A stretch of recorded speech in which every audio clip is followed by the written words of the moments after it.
Olá! Hoje a gente vai fazer uma coisa um pouco diferente. Em vez de ler um livro de história, que tal a gente aprender a ler uma cidade? É isso mesmo. Usando os espaços públicos de Boa Vista, lá em Roraima, a gente vai descobrir como uma cidade pode construir e mostrar para todo mundo a sua própria identidade. Vamos nessa?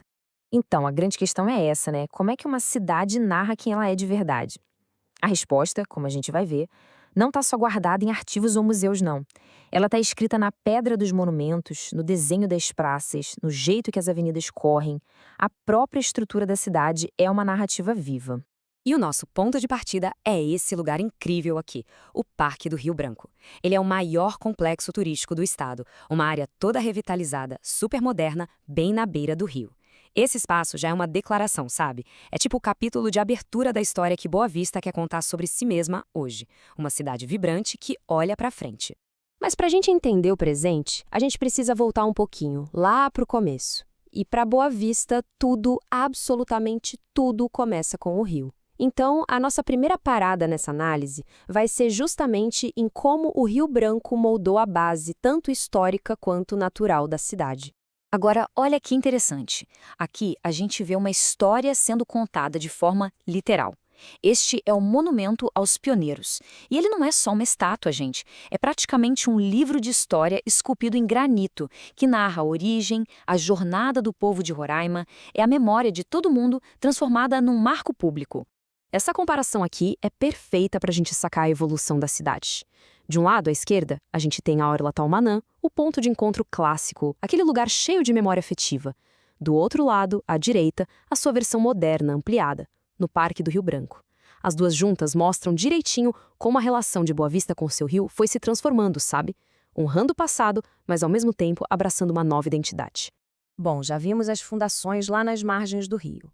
Agora vamos sair de lá e caminhar para os espaços onde a vida social e cultural da cidade realmente pulsa. Vamos para o coração da comunidade. E falando em coração da comunidade, poucos lugares representam isso tão bem. Essa é a igreja matriz de Nossa Senhora do Carmo. Ela não é só um marco de arquitetura. Por ser o primeiro templo religioso da cidade, lá do século XIX, ela simboliza a base espiritual e social da comunidade. É tipo uma âncora histórica que está lá firme até hoje. E desse pilar histórico, a gente dá um salto para o moderno. Olha só o Teatro Municipal. A arquitetura dele já impõe respeito, né? É um símbolo claro do compromisso da cidade com a arte, com a cultura. É um jeito mais contemporâneo de unir a comunidade, um novo tipo de templo, só que agora dedicado à criatividade.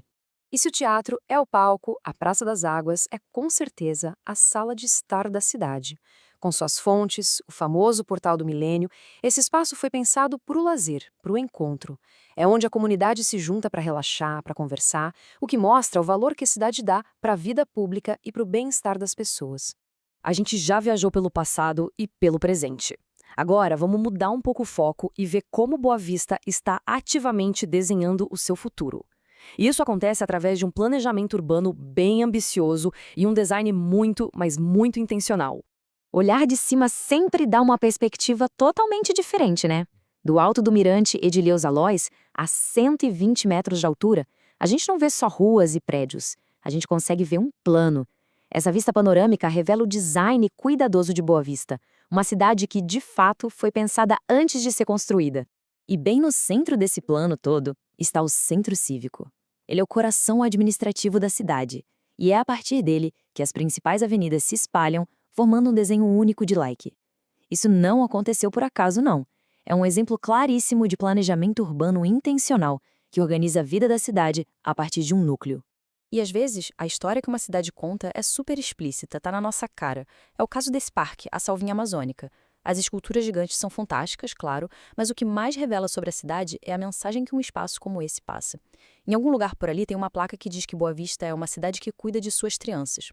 Um parque infantil virou uma declaração de valores, um investimento no futuro e nas pessoas. E assim a gente chega na nossa conclusão.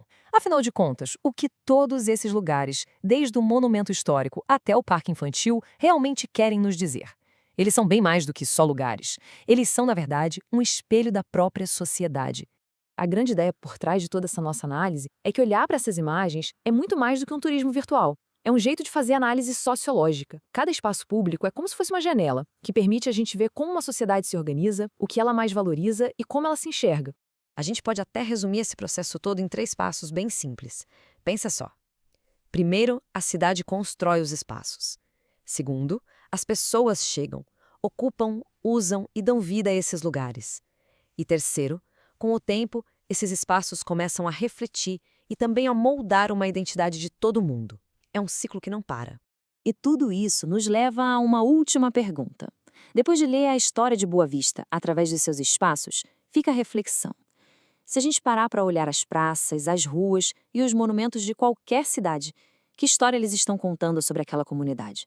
A resposta está por aí, só esperando para ser lida.